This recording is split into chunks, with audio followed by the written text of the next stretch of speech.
साधु साधु। नमो तस् भगवतो अरहतो सम्मा सम्बुद्धस्स। साधु साधु।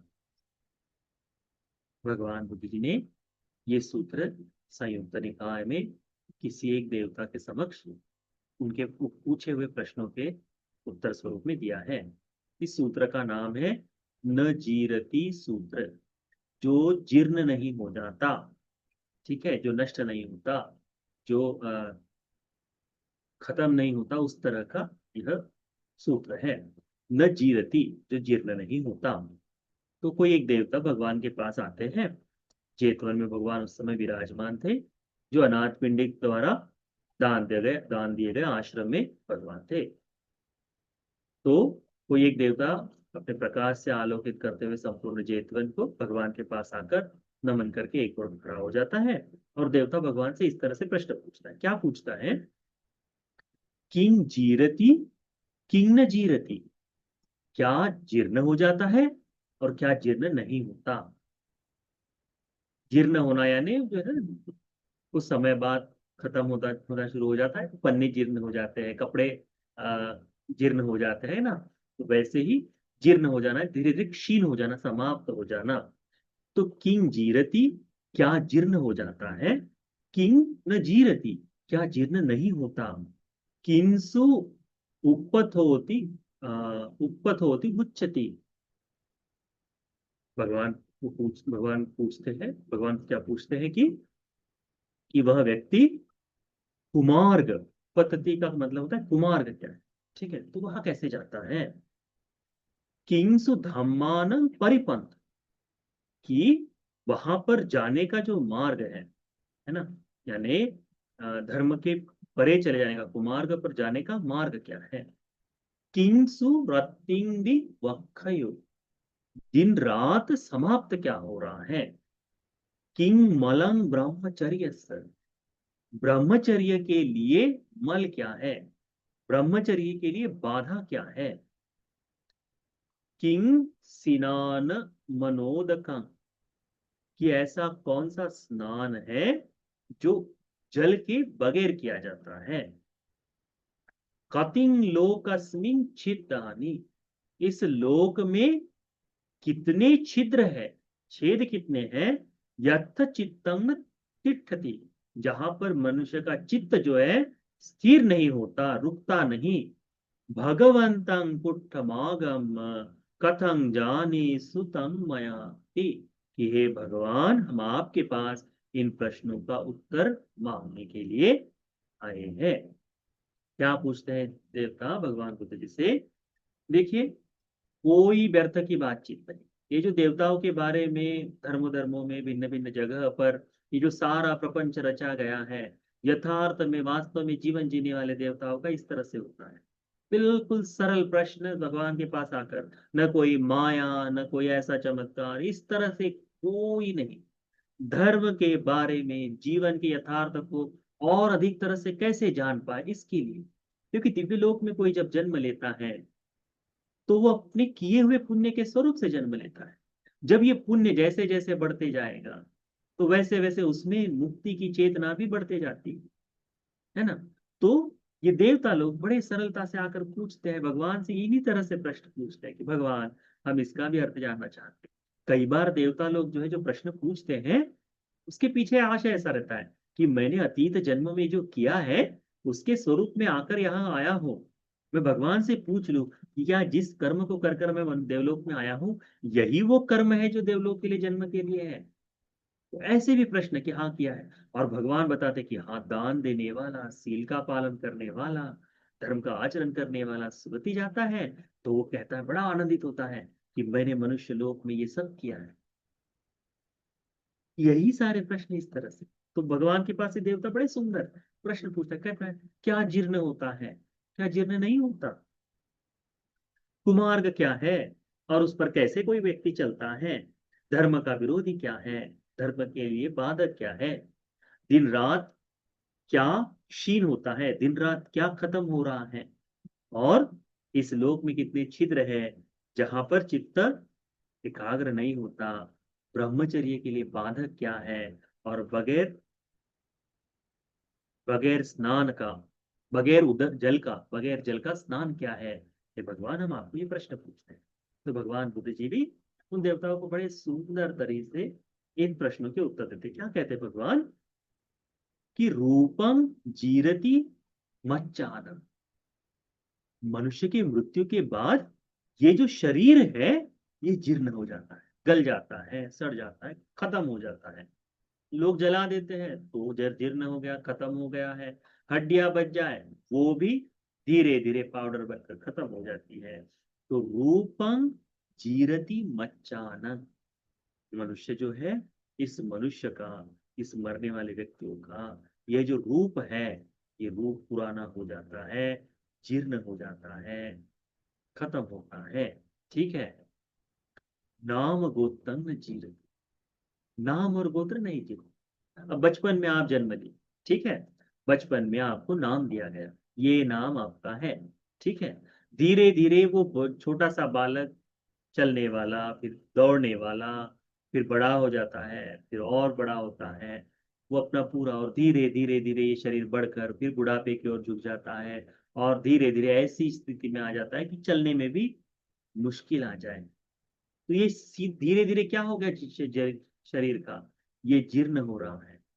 परंतु उस बच्चे को, बालक, उस बालक को जो भी नाम दिया गया हो, वो नाम पुराना होता है क्या? नहीं पुराना, है ना। अब जैसे किसी एक बच्चे का नाम, जैसे किसी लड़की का नाम कुमारी रख दे, ठीक है, तो कुमारी तो छोटे बच्चे को कहा जाता है ना। तो धीरे धीरे धीरे धीरे वो बूढ़ी हो जाए, तो बूढ़ा होने के बाद भी कुमारी कहेंगे। रूपवती रख दे, तो बचपन में तो बड़ा रूपवती नाम सुंदर दिखता है, सुंदर देखने में लगता है, बूढ़ा हो जाने के बाद रूपवती कहेंगे। रूपवती ही कहा जाता है क्योंकि नाम है। तो शरीर जीर्ण हो जाता है, जीवित रहते हुए भी, मरने के बाद भी। परंतु नाम और गोत्र, तुम्हारे फैमिली नेम जो है, परिवार का नाम जो है, वह तुम जहां से आए हो, इससे तुम्हारी पहचान होती है। तो भगवान कहते हैं कि नाम गोत्र, अनेक सूत्रों में देखो इस तरह से वर्णन भी आता है। मृत्यु के बाद भी दिव्यलोक में जन्म होता है, तो उसी नाम से जन्म होता है। जैसे पिछली बार हमने लाजा देवदूत की कथा सुनी थी, कि वो जो लड़की है वह भद्दे जी को लाही जो है, लाहिया जो कहते हैं ना, वो चावल को मुरमुरा जो कहते हैं, उसको बाट बेच कर जो खा जीवन यापन करती थी, वो दान दिए उसने, और उसका नाम था लाजा। वह जाकर दिव्यलोक में जन्म ली, तो लाजा देवदूत नाम से ही हुई है। तो वह भी नाम, तो नाम गोत्र ये जीर्ण नहीं होता, वो लंबे समय तक चलता है। कभी उम्र के साथ बूढ़ा नहीं होता वो नाम, वो वैसे ही, छोटा बादल नाम रखा है तो मरते दम तक वो बादल ही है। चाहे बादल बचपन में अलग दिखता हो, बूढ़ा होने के बाद अलग दिखता हो, पर है तो वैसा ही। तो नाम जीर्ण नहीं होता। फिर भगवान कहते हैं कि रागो उपत्तोति पौच्यति, ये जो राग है, मन में जागने वाला जो है राग, यह कुमार्ग पथगामी, ये मन को बुरे मार्ग पर ले जाता है। क्या राग? तो राग क्या है? तो एक हो गई शारीरिक वासना स्वरूप से राग हो जाए, एक हो गई अपने जीवन के लिए जो है ना, भोग से, तो अपने लाभ के लिए, अपनी काया, अपनी जो छह इंद्रिय जो है, इन पंच इंद्रियों से सुख भोगने के लिए, उसके प्रति जो राग जगाकर दूसरों का अहित करने के लिए भी आदमी तैयार हो जाता है कि नहीं, ये राग। तो राग के कारण व्यक्ति कुपथ, यानी गलत रास्तों का इस्तेमाल कर लेता है, पाने के लिए भिन्न भिन्न तरह से गलतियों को करना आरंभित कर देता है। तो भगवान ने कहा कि रागो उपपत्तो पहुंचती, राग जो है व्यक्ति को गलत रास्ते पर ले जाता है। फिर भगवान कहते हैं लोभो धम्मान परिपंथो, धर्म के अनुसार आचरण करने में बाधक क्या है? वो लोभ है। लोभ के अभिभूत होकर व्यक्ति धर्म के अनुसार आचरण नहीं कर सकता। अब ये लोभ कैसे आप बाधा हो सकती है? अब उसको देखो कि शील की परिपूर्ति के लिए मन में मैत्री का भाव होना चाहिए, दान का चित्त होना चाहिए, है ना। लोभी व्यक्ति में ये दोनों चित्त अच्छी तरह से नहीं जा अच्छी तरह से नहीं बनाते। इस कारण से लोभ के कारण वह हर चीज में अपने आप को रोके रखता है, बांधे रखता है। निरंतरता से उसका मन इसी में लगा रहता है लोभ के कारण, कि दूसरों का अहित हो जाए चल जाएगा, मुझे लाभ होना चाहिए। दूसरों को कोई भी हानि हो जाए चल जाएगा, मुझे हानि न हो।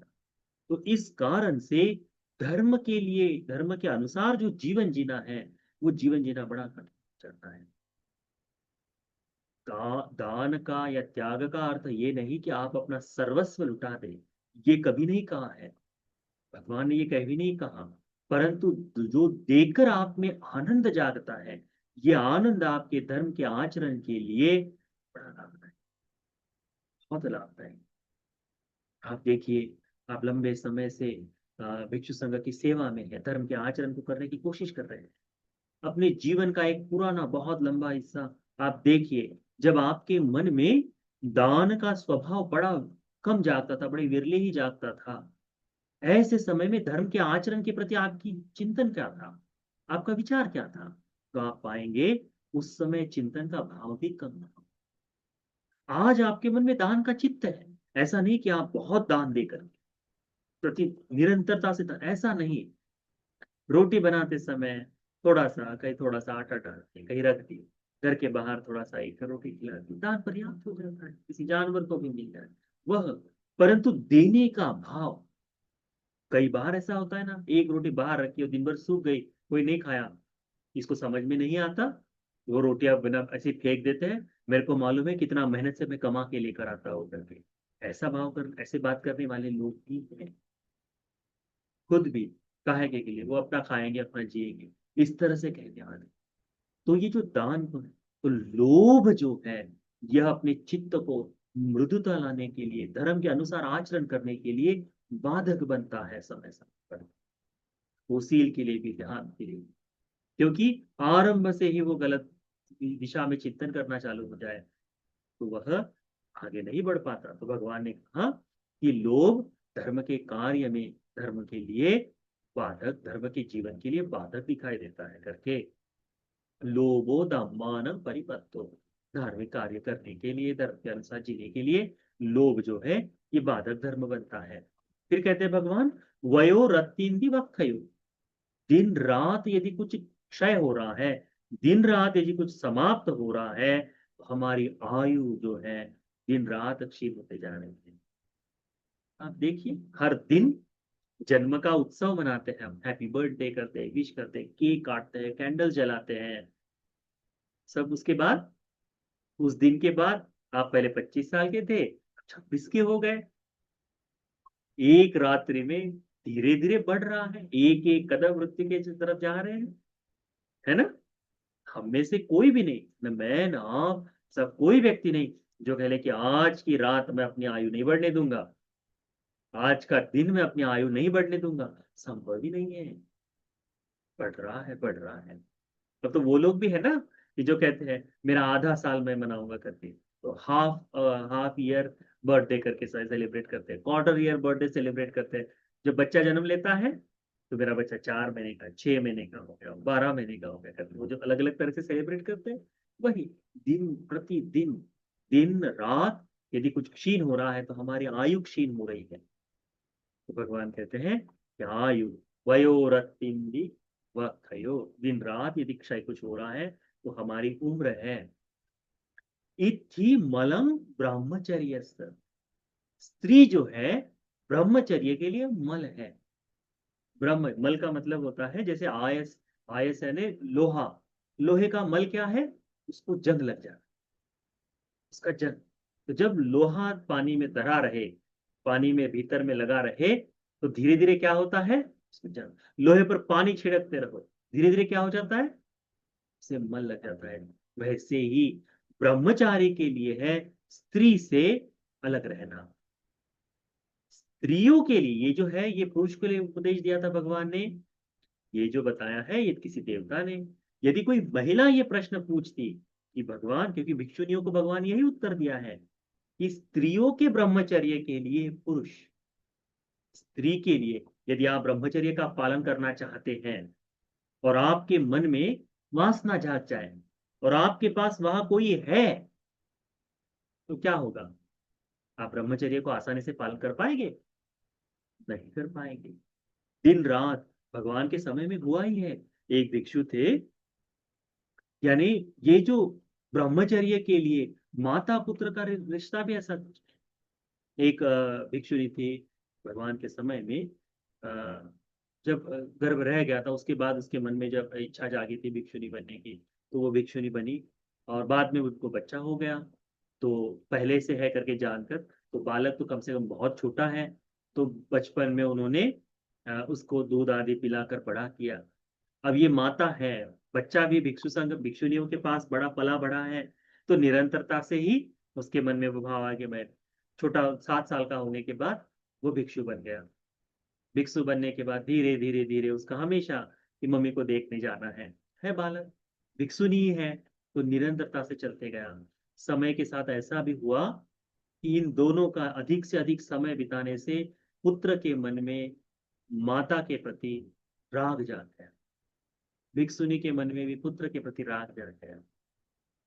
तो निरंतरता से यदि बार बार कोई व्यक्ति निरंतरता से किसी भिक्षु के साथ, किसी किसी भी सन्यासी के साथ जो ब्रह्मचर्य का पालन करता है, उसके साथ यदि स्त्री निरंतरता से आपको दिखाई देती है, तो दो ही उसकी चीज है। एक तो उसका जल्द से जल्द ब्रह्मचर्य समाप्त हो जाएगा या ऑलरेडी हो चुका है, दूसरा कुछ निरंतरता से। हमारे आश्रम में हर जगह पर एक सीमा बंधी हुई, एक लाइन बंधी हुई है कि जब भी क्योंकि कैसा गुरु गुरु की बड़ी अनुकंपा होती है। गुरु क्या करता है अपने बच्चों की सुरक्षा के लिए, जैसे माँ अपने बच्चों की सुरक्षा के लिए सारा सब कुछ निछावर करती है, वैसे ही गुरु भी ऐसा ही करता है कि अपने शिष्यों को यह धर्म से हानि न हो, कि बाहर से हानि न हो, इसके लिए नियम बनाता है। तो गुरु बद्री जी ने ऐसे नियम बना दिए हैं कि बिहार में ऐसी एक जगह है जिस सीमा से परे महिलाओं का प्रवेश वर्जित है, क्योंकि भिक्षु लोग वहां निरंतरता से रहते हैं और बता नहीं सकते, क्योंकि अभी तो अरंत नहीं बना है कोई, है ना। अभी तो धर्म का अभ्यास कर रहे हैं। और राग राग कहीं भी जाग जाता है, उसकी कोई कहीं ये नहीं देखता कि किसे देख रहे हैं। भगवान के समय में तो राग इतना, क्योंकि राग ही है जो सबसे सबसे अंतिम में समाप्त होता है। भगवान के समय में तो भिक्षु ऐसे भी थे कि कंकाल देख लिया, कंकाल देखा है, कंकाल स्त्री का कंकाल है, इसी संज्ञा से इसी संज्ञा से उसके मन में राग जाग गया। राग जागने ने वासना जाग गई, मैं तो उनकी इच्छा जाग गई, भोगने की इच्छा जाग गई। केवल कंकाल को देखकर, कंकाल में भी स्त्री संज्ञाओं का यदि हो तो वैसा भाव जाग जाता है। यह जीवित स्वरूप से अंगुत्तर निकाय में पहला ही सूत्र जो आता है, किस बारे में आता है कि भिक्षुओं, इस लोक में ऐसा दूसरा धर्म नहीं है, ऐसा दूसरा रूप नहीं है जो पुरुष का मन हर ले, क्योंकि स्त्री का रूप है पुरुष के लिए। पुरुष का मन हर ले ऐसा दूसरा कोई शब्द नहीं स्त्री के अलावा। आज भी देखो, अनेक तरह से आप वीडियो यदि देखते हैं, हल्के सी मीम में आपको देखने को मिलेगा कि कोई लड़का हल्के से लड़की की आवाज में बात करते ही लड़के पूरे पीछे मुड़कर देखते हैं, है ना। क्या है वह? उस रूप, उस आवाज के कारण खींचे चले जाते हैं। वह रूप है, उसका शब्द है, स्त्री का गंध जो है, सुगंध जो आती है, वह शासन इसमें बताया अनेक तरह से स्त्रियों की सुगंध किस तरह से, वह बताया है जैसी भी है। उसके बाद में स्त्री का क्या कहते हैं, स्पर्श, हाथ लगाने से लेकर स्पर्श जो है वह, स्त्री का चिंतन, वो चिंतन भी करे तब भी। इसीलिए भगवान बुद्ध जी ने, आनंद भंते जी ने जब प्रश्न पूछा था कि अब भंते भगवान, आपका परिनिर्वाण हो जाने के बाद हम स्त्रियों के साथ कैसा व्यवहार करें, कैसा व्यवहार करना चाहिए, तो भगवान ने क्या कहा, अदस्सनीय, भिक्षुओं स्त्री का दर्शन मत करो। देखो ही मत, देखने के लिए मना किया है। शास्त्रा है, भगवान बुद्ध जी है, इसलिए। क्योंकि बुद्ध के परिनिर्वाण के बाद शायद हो सकता है भिक्षुओं में थोड़ा सा भय कम हो जाए, और यथार्थ में वो हुआ ही। सुभद्र नाम के बंदे जी के मन में जागा, अब तो हमको कोई बोलने वाला नहीं रह गया। वहां काश्यप बंदे जी ने ये बात सुन ली। अच्छा है, पितृ जो होता है, पिता जो होते हैं, वो इसी तरह से सोचते हैं। तत्काल संगीति को गठित किया और कहा, भगवान ने कही हुई किसी एक नियम में कोई भी थोड़ा सा भी परिवर्तन नहीं किया जाएगा, कि हम निंदा का पात्र न बने, धर्म से रिक्त न हो जाए। भगवान की वाणी स्त्रियों के साथ अदस्सनीय। पर आनंद बंते जी तो बड़ा मैत्री का चित्त रखते हैं, बहुत मैत्री का चित्त रखते हैं। आनंद बंते जी पूछते हैं, भगवान यदि देखने की बात आ ही जाए तो कैसे करें, क्योंकि भिक्षा मांगने जा रहे, स्त्री दिखाई देगी, याचना करने के लिए, बैठने के लिए, माँ मिलने के लिए, सेवा करने के लिए कई आते ही हैं। लोग विहार में आते हैं, आते ही हैं, तो कैसे व्यवहार करें। यदि हम न देखते हुए पर्दा कर कर हम चलेंगे तो स्त्रियों को बुरा लग जाता है ना। अधिक बात न करे तो बुरा लग जाता है, इसका कभी बुरा मत मानना। यदि कोई भिक्षु आपसे केवल जितनी काम की बात है कि इतनी है, वरुणधर जी इतना प्रश्न पूछना चाहते हैं, प्रश्न पूछ लिए, उतना उत्तर दे दिए, हाँ पर्याप्त है उपासिका, इतना कह दे तो आनंदित होना चाहिए। उसमें वो बहुत ऐसा घुमा पर, अच्छा तो उपासिका तुमने क्या खाया, फिर तुमने क्या पिया है, अच्छा तो फिर ऐसा, ये व्यर्थ की बात। भगवान क्या कहते हैं, जब दर्शन ही करना पड़े तो मौन कहा। भगवान ने कहा बात मत करो। फिर भगवान ने आनंद जी ने पूछा फिर से कि भगवान, बात करने की बारी तो आएगी ही, बात करनी हो तो कैसे करे। तो भगवान कहते हैं, स्मृति को जगाओ, संप्रजन्य के साथ बात करो। किसी भी महिला से बात करते समय भिक्षु ने स्मृतिमान होना चाहिए, क्योंकि कौन सी बात, कौन सी चीज भिक्षु के मन में राग को जगाने के लिए जाग जाए, कुछ बता सकते हैं क्या। शल्य की तरह रह जाती है, बड़ा ही दुख वेदना होती है। वो नहीं था, सिरिमा देवी की कितनी सुंदर कथा है, आपने सुनी ना सिरिमा देवी की कथा। उसमें बताया है, सब लोग कहते हैं कि सिरिमा देवी बड़ी सुंदर है, बड़ी सुंदर है। केवल सुंदर है ये सुना है इस भिक्षु ने, तो मुझे भी देखने जाना है। जब गए तब सिरिमा देवी बीमार थी, तो केवल पर्दे के पीछे अंदर से कि हाथ जोड़कर भंते जी को ये कहा कि भंते, मैं बीमार हूं, आज नहीं आ सकती, भंते अनुकंपा करें। उसकी मधुर आवाज से, ये भिक्षु जिसका आवाज इतना मधुर है, सुंदर है, उसका रूप कितना सुंदर होगा करके जब वापस चले गए, दिन रात गिनने लगे, श्री माँ देवी अब ठीक होगी, मुझे फिर से खाने को जाने को मिलेगा, देखने को मिलेगा। हुआ ऐसा, कुछ समय बाद वो मर गई। इस भिक्षु के मन में, अरे सब कुछ रुक गया, मर गई करके, जिसका आवाज, जिसके देखने के लिए लालायित थे।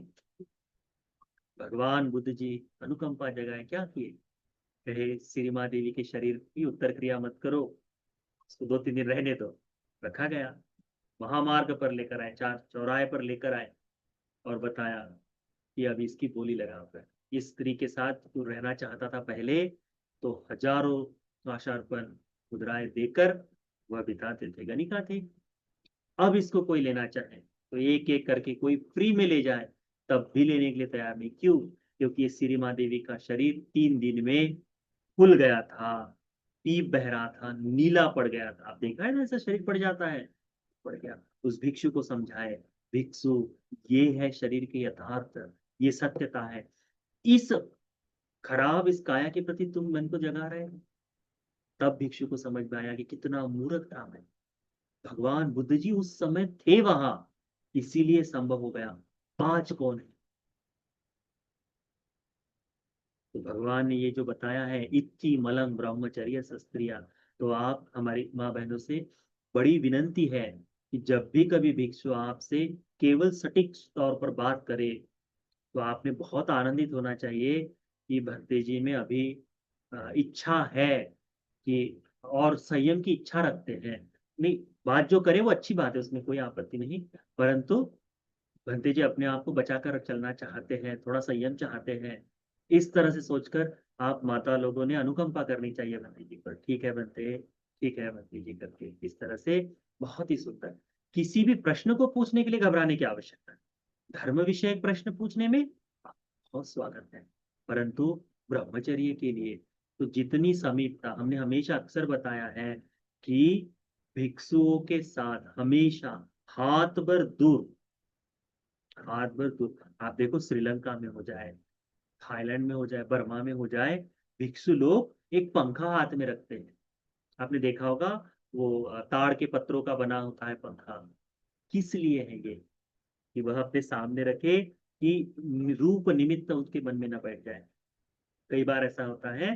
अब कैसा, अभी भारत में हमने प्रथा है तो उस तरह से नहीं आई है, परंतु श्रीलंका में वो बड़े आज भी विहारों में, पुराने विहारों में चलती है कि भिक्षु का शरीर, भिक्षु का जो मन है इस स्त्रियों के शरीर पर आकर्षित न हो जाए, इसलिए भिक्षु अपना संयम के साथ ऐसा ऐसा पकड़ के रखता है, और उसको देखकर, उस पतरे को देखकर धर्म का उपदेश करता है। लोग केवल भिक्षु का ये शरीर देख रहे हैं, बाहर का चेहरा भी कई बार छुपा है या फिर आधा छुपा हुआ है, और केवल सुन रहे धर्म का उपदेश, उतने में बड़ा धन्य मानते।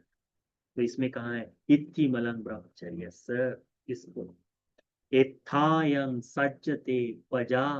क्या कहते हैं भगवान? इसी के प्रति ये सारी प्रजा आकर्षित होती है। इति मलंग ब्रह्मचर्य एथाय सज्जते प्रजा। इस सारी प्रजा जो है इसी शरीर सुख के लिए, इस शरीर के लिए ही आसक्त हो जाएगी। है कि नहीं है? चिंतन करो। है। स्त्री के लिए पुरुष, पुरुष का चित्त, पुरुष का विचार, और पुरुष के लिए स्त्री का। ठीक है। आप उपोषण ग्रहण किए, ब्रह्मचर्य का पालन कर रहे हैं। हम अनेक बार बताते हैं कि जब भी उपोषण का पालन करो तो पति के साथ नजदीक में मत सो, उसमें उसको अलग सुलाओ, तुम अलग सो।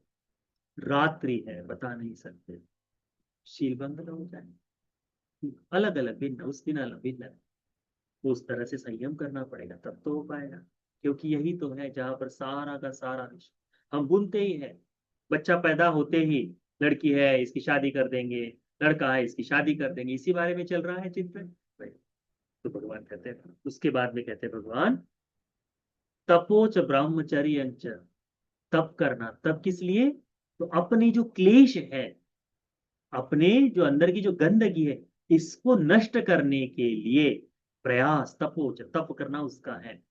और ब्रह्मचर्य से, ब्रह्मचर्य का पालन।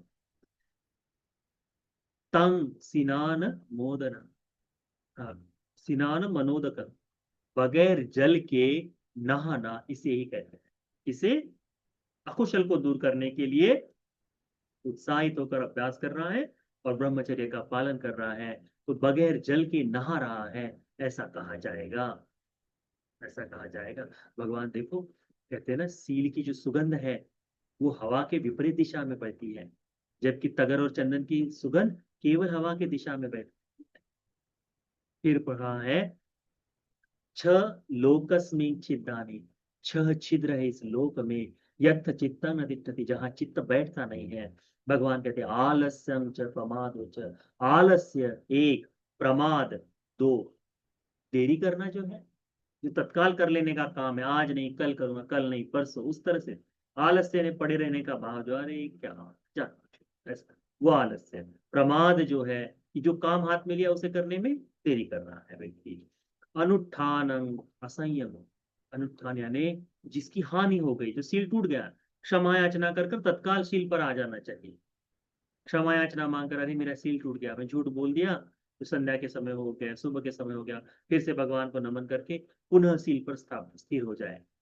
तो ये जो है अनुत्थान, असंयम यानी संयमित हो जाना, असंयम यानी ये छेद है। कौन सा? अनुत्थान यानी उत्थान नहीं होना, उत्थान की इच्छा नहीं। आलस्य है वो है, प्रमाद है वो है, और असंयम, संयमित नहीं होना, यह निद्रा, निद्रा यानी नींद, और तंदी, तंदी यानी ऊँघते रहना, ऐसा जो चलने वाला भाव जो है वह। कि ऊँघता उगता रहा है, बस बैठा है, बोर हो रहा है, कर रहा है वो। तो ये जो 6 छिद्र है, कौन-कौन से? आलस्य ये छिद्र है, प्रमाद यह छिद्र है, जो हानि हो गई है उस सील की, उस पर पुनः स्थिर होने की इच्छा न रखना, तो अनुष्ठान, असंयम, चार जितनी भी इंद्रिय है उनके प्रति असंयम, नींद और तंदी, तंदी यानी उकताते रहना, आलस्य करना, वह यह 6 छिद्र है। सब बसो तंग विवज्जये, अपना मन इस 6 छिद्र पर स्थिर नहीं हो पाता। ये जब जो है इसके कारण चित्त स्थिर नहीं होता, इसीलिए साधक ने इसे सदा ही सब बसो तंग विवज्जये, इससे अपने साधक ने अपने मन को सदा ही दूर रखना चाहिए करके यह सूत्र है। ठीक है, तो इस सूत्र को अच्छी तरह से ध्यान में रखो। इस सूत्र का नाम है अ, न जीरति सूत्र, क्या जीर्ण नहीं होता, इस बारे में बताया है। ठीक है, संक्षिप्त में कहे तो भगवान बुद्ध जी ने बताया है कि शरीर जीर्ण हो जाता है पर नाम और गोत्र जीर्ण नहीं होता। फिर भगवान ने बताया कि राग के कारण व्यक्ति कुमार्ग पर चलता है और लोभ धर्म साधना के लिए बाधक है। मनुष्य की आयु दिन रात क्षीण होती जाती है और स्त्री ब्रह्मचर्य का मल है, इसी में लोग आसक्त होकर फंस जाते हैं। तप और ब्रह्मचर्य ही है जो जल के बिना स्नान कहलाता है। और इस लोक में 6 छिद्र है जहां पर चित्त स्थिर नहीं होता। आलस्य है, प्रमाद है, अपने शीलों को प्रतिष्ठित न होने की जो उत्साहहीनता है वह, असंयम है, निद्रा है और तंद्रा है। यह 6 साधक ने इन 6 चीजों से हमेशा बचना चाहिए। तो इस सूत्रों को अच्छी तरह से ध्यान में रखिए। ये सूत्र का उपदेश आप सभी को धर्म के अनुसार आचरण करने वाला, धर्म के अनुसार जीवन जीने वाला, अच्छी तरह से धर्म का पालन कर 4 आर्य सत्य को बोध करने वाला श्रावक बनने के लिए उपकारी हो जाए। सलाम।